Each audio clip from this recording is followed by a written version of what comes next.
Hello all. For this week, our topic is on how you secure your software or your application by securing the software development approach. I'm sure you all have learned enough about developing softwares, using programming languages, using data structures, using certain algorithm patterns.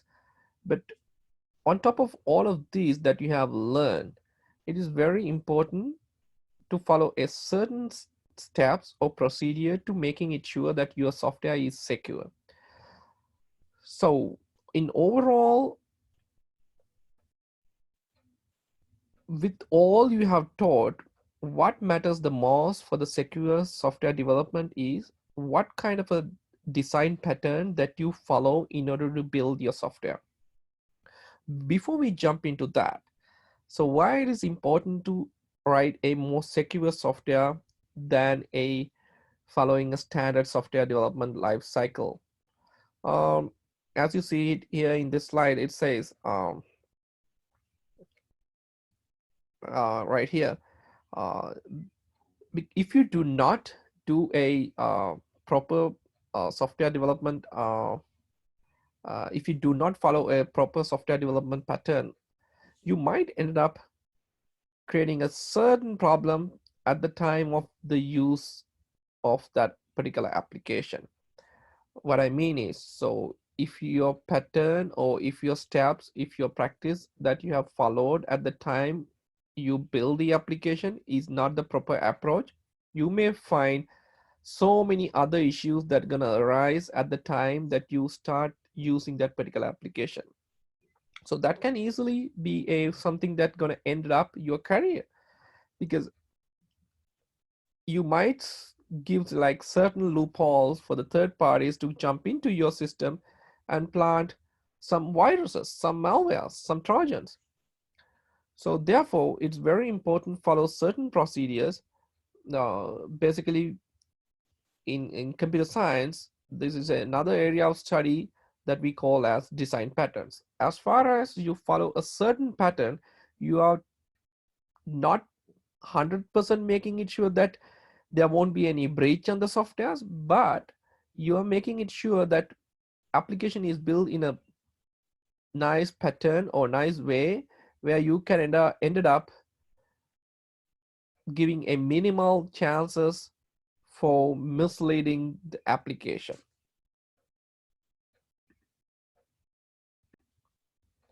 So as we extracted so many content from a different text for this computer security class, so I'm going to take some of my notes from another textbook called Secure Software Development Approach for the Secure Programming.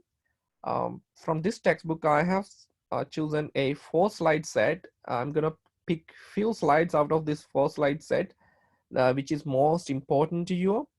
The first slide that I want to jump in here is this one right here. I'm sure if you have taken a junior or senior level software algorithm class, so you probably had chance to think about how your program life cycle being built, and the same time how your interaction between your actors in your application, which is basically our entities, and how they've been interacted with different modules or different methods in your application. So you therefore it's very important before you build the application, you identify those entities, and build a proper plan. So to do it um, more accurately, what we can do is we have to have a nice design plan about how our software need to be built. So therefore, it is very important when you build your application, you follow certain principles to secure your software's security and the quality. We actually talk about this in a this slide set that I pulled out here.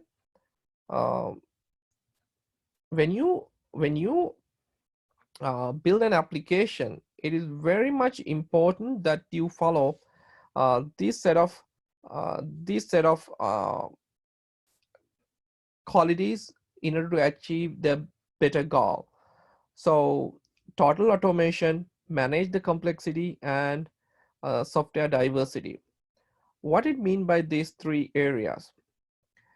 Uh, when it comes to the automation, it says there are just two techniques used for the software development: manual and automated.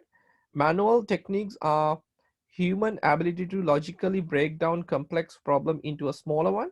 Total automation is tool intensive process. So we try our best to follow a standard automated procedure to build an application that avoid so many human errors. So therefore, if you build an application with like an automated approach, so your application will have a certain validity beyond the level that average human can control. So that's one way. And also, to avoid uh, your application to be very complex, uh, is one another key approach of designing secure and quality software applications. So complexity will always be a factor. So therefore, it's very important that uh, you keep it to a certain degree rather than making it very complex application. So if you build your application in a uh, pattern or in a standard that any average software developer can understand your build approach, that is the ideal solution. And the same time, the diversity. So if your software is able to use between different platforms or can be easily diverse from one to another, so that is what it means by here. uh, At the same time, as you see it here, they use the constant throughout all source code. Use object as an input argument to method or function instead of individual variables. Do not embed business logic with presentation. Design the application to be driven by the parameters. So in such a way, the maintaining a nice software diverse approach also another way to build a secure and quality software application.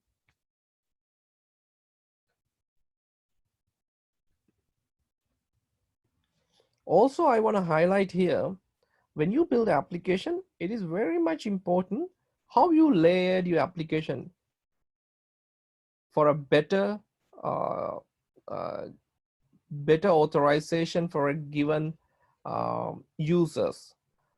So if you layered it up pretty nicely, so you can easily differentiate users from a different authorization level to access your um, application. So if you take a simple example from what we experienced with our banner ID, so when you banner ID application, so certain constraint has been added to the faculty, certain has been added to a student, and also different constraint has been added to the department chairs and administrators to better manage the layers of the application. Depend on where you stand in the authorized or authentication level of access for you for the application will be varied. So that has to be considered at the time of the design of the application.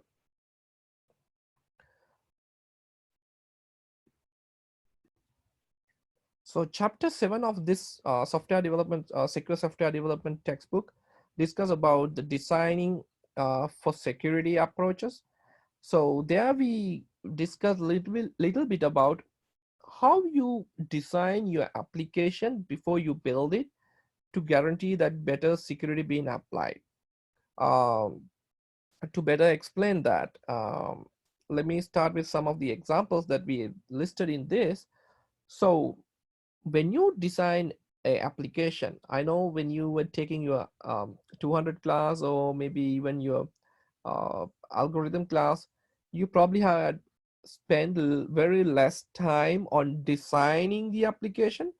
But if you carefully recall our 200 labs, you may remember that before you start the lab, there is a pre-lab session where you were guided through how your application, how your program, how your methods need to be designed in order to better organize the application. So in order to do that, there are few approaches that you will do. There are few diagrams type that you will draw to better explain it. Um, so before you start building the application program diagram, you will ended up modeling how your program need to be, how your complete system need to be organized, where your users are, where your VPNs are, where your LDAPs are, where your app servers are, or where your DB servers are. So you have to have a clear understanding how each one of those servers, how each one of those clients get connected to your system and access your system.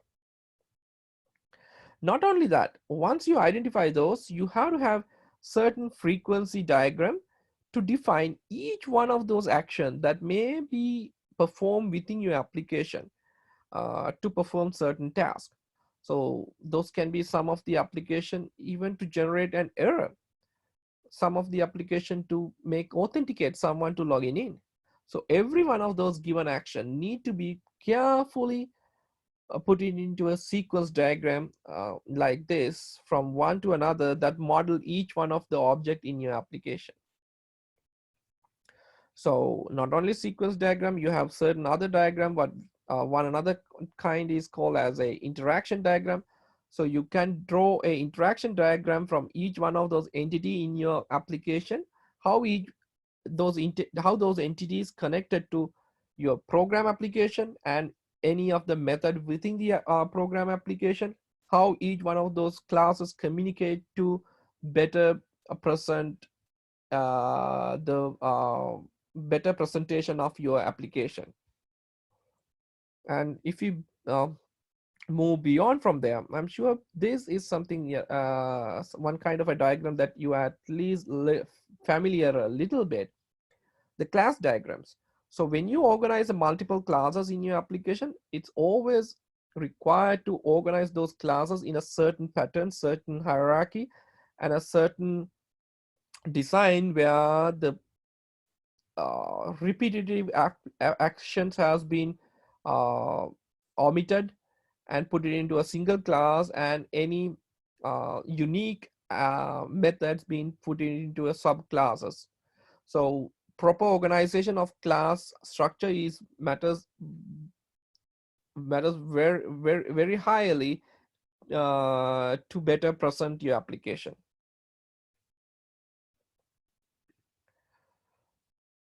So if you move a little bit further from your class design, each one of those methods, how the methods has been performed, how the method has been implemented within your class diagram, better identifying those before you build your application is very much important.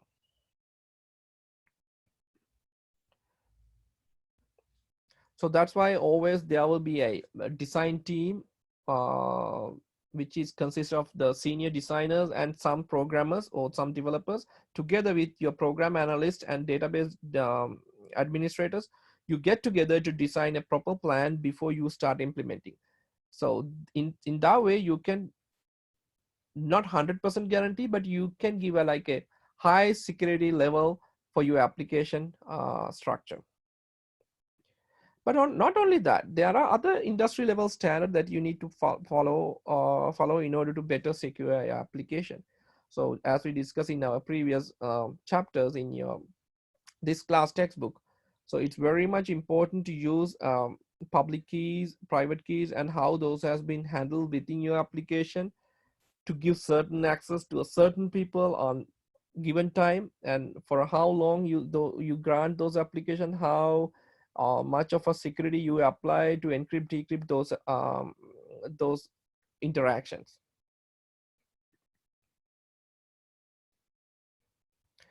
um, Not only that, if you move a little bit further, how you organize your network structure, how you organize your server structure, how you organize your um, any of the policies, that is also matters the most, because based on how you define your policies, your application and your program structure will be vary, because policy is what let people move through from one to another. So if you carefully build your policies to making it sure that no unauthorized access, no random access being granted to your application or network server, that matters very much.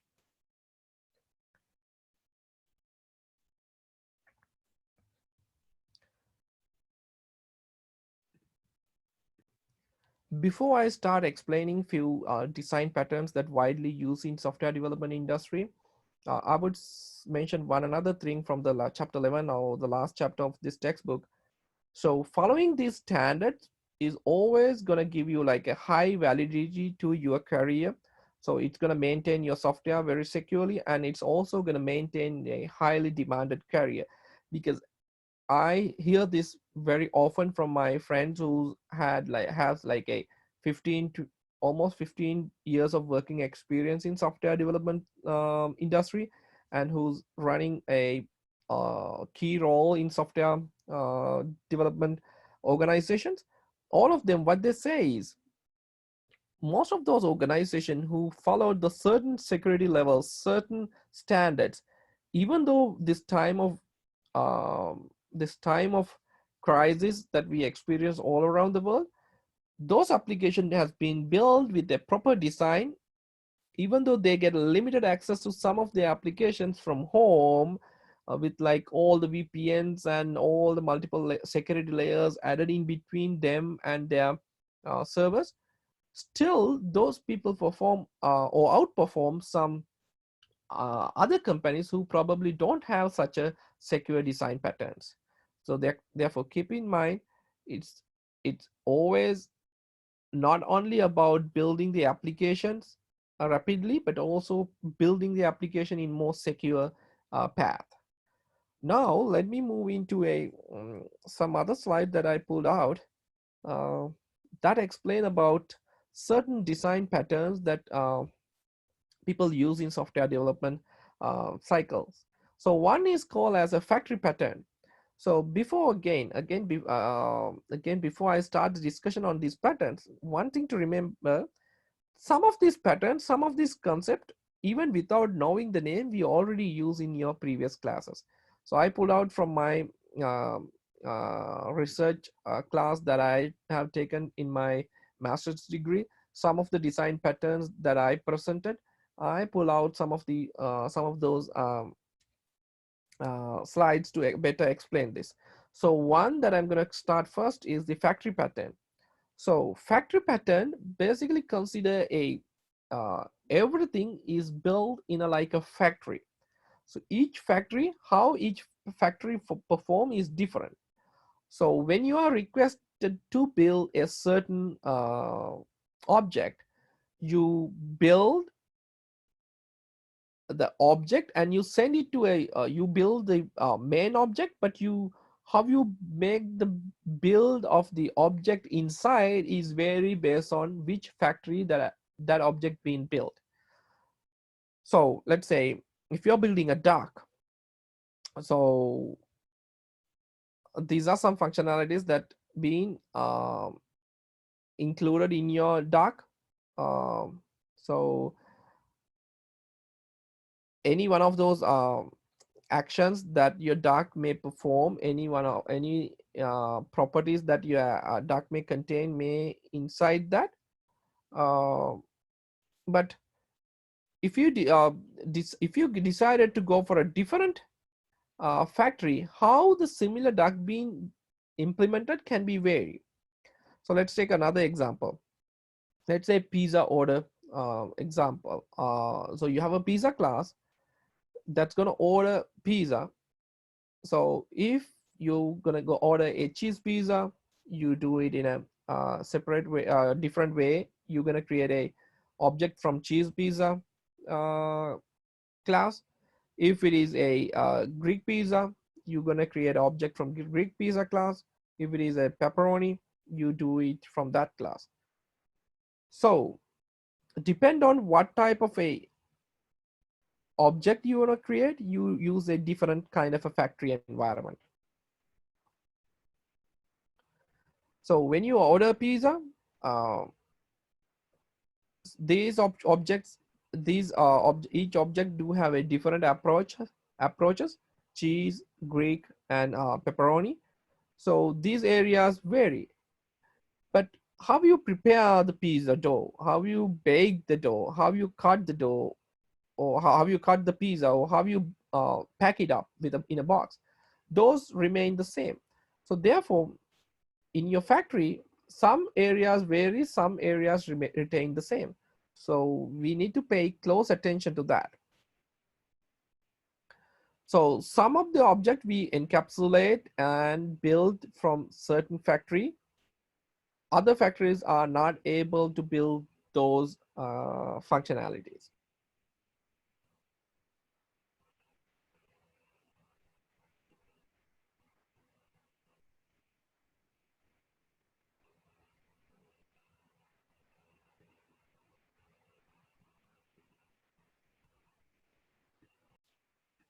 So in a simple pizza factory design, so you have a pizza factory class. Inside that, you have a certain action that you take. Depend on what type of action, what type of a pizza that you're going to build is being decided. Therefore, each one of those action will take you to a different method, different approach. So as you see it here now, so you have a simple pizza factory. Um, so therefore your factory is built, and factory will build a one pizza uh, and prepare, bake, cut, box, uh, method retain, as all pizza will follow the same. And whenever it is required to add certain um, special kind options to that pizza, it will jump into that factory and build it from there and bring it back to the home factory. So I will explain the same in this diagram. As you see it here, the pizza class will be able to prepare, bake, cut, and box it out. But there are some additional tasks that you may need to perform to make it a cheese pizza, or maybe to make it a pepperoni pizza, or make it veggie pizza. So therefore, whenever those methods need to be run, you go for that class and get it worked out. So you start with your basic pizza factory, and the simple pizza factory will call for pizza, and pizza will do these actions. But pizzas does are not alone gonna make it happen. For special kind, if you want to get special kind access, you take some uh, some actions from very unique pizza factories. So not only some objects, sometimes depend on where you located, pizza factories can be vary. So same pizza factory may have a New York factory or maybe Chicago factory, both originated from the main factory, but how they perform certain factory, certain actions within a factory can be varied. So keep that in mind also.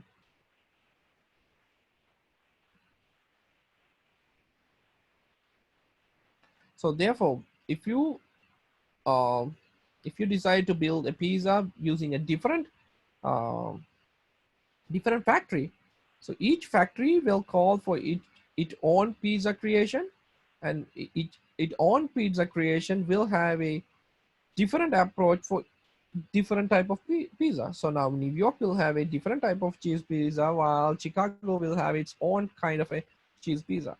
So you create your subclasses that gonna call for the special kind. So special factory, each special factory will have its own special approach. That's about the factory method. Then I'm gonna jump into the next method that we're gonna discuss, the template method pattern. So this is like you encapsulate certain things in your software. Only the person who have access to that encapsulated area will know what it is. So just like as you see it in this image, the men's are working. So you know that there is work in progress, but until you get down there, you will never know what's happening inside. So let's say, I'm sure my 200 class students are familiar with this example, the Starbucks coffee and Starbucks tea. So same company make tea and coffee, tea and coffee. Um, you have a certain steps recorded for making a tea and a coffee. If you see, if you carefully notice it here, there are some steps that been repeated. Boil water, brew coffee in boiling water, steep tea into boiling water. That's the difference. Pour coffee in a cup, pour tea in a cup, add sugar and milk, add lemon. So there are some similarities as well as some variations. So if you build the same in a class, the coffee class will be look like this. So you have certain attributes and certain method to make actions work. The boiling water, brewing coffee, pouring into a cup, adding sugar or milk.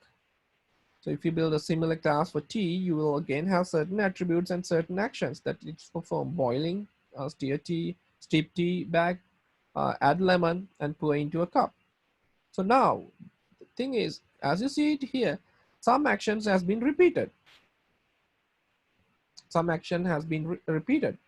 So more now, the problems that you will see here in this solution is the code is duplicated across the classes. Code changes would have to make more than in one place. Adding new beverage would result the further duplication. Imagine you add a another kind of a similar beverage like any herbal drink.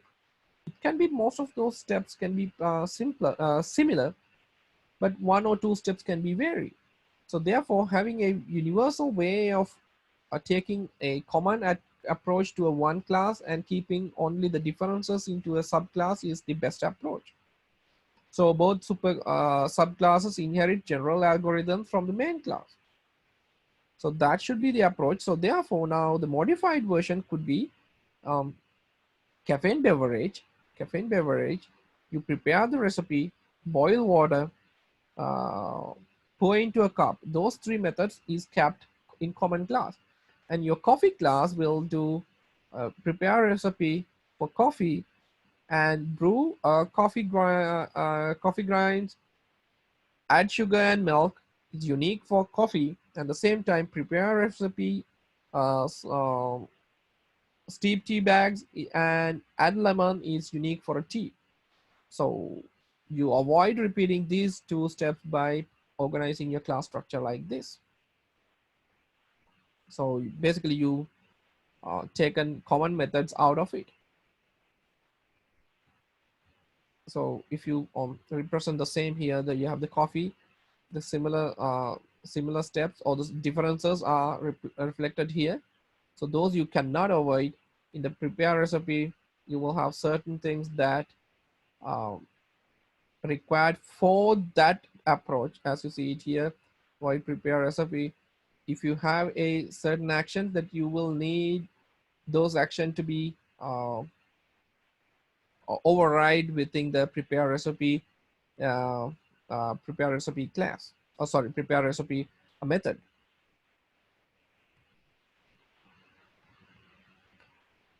So I think that's example is pretty simple as you get it here. So organizing the method in the proper way, one another way of minimizing the repetitive codes in your program.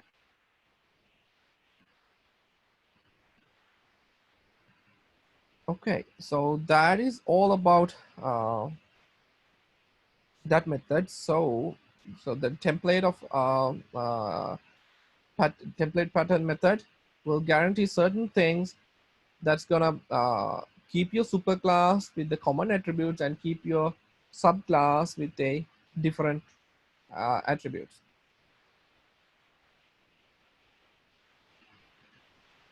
So one last thing before we call it for the day, mm, patterns of pattern. So there is there. There are plenty of design patterns. Depend on where you work. Each organization will have their own pattern adapted for the building of their applications, but there's no one universal way that say that okay, this is the only way to make the best software design approach. So depend on where you organize, where you work, and what's your skill level, and what type of a security that you need to apply. How you design your software is different. So as you see, as I mentioned, at minimum two design patterns, two patterns do have certain similarities and certain differences. So how you build your application is up to you. But having a one defined approach is always the best way to secure your application, because if you're being taken over by another developer in the future, so he also know your pattern, it's easy for him to make any modification, because as it is followed a standard design pattern. Or if you follow a modified version of a standard design pattern, it's always better to document the approach.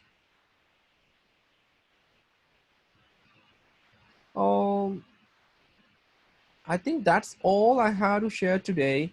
So keep in mind, uh, building a software is easy as writing a program, but building a secure and well organized software is a challenge.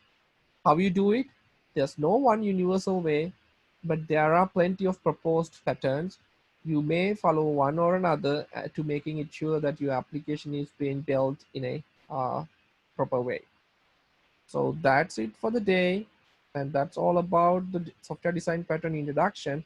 I will give you a very simple example to do for the next week lab. I will go through that. I will basically give you the entire program code.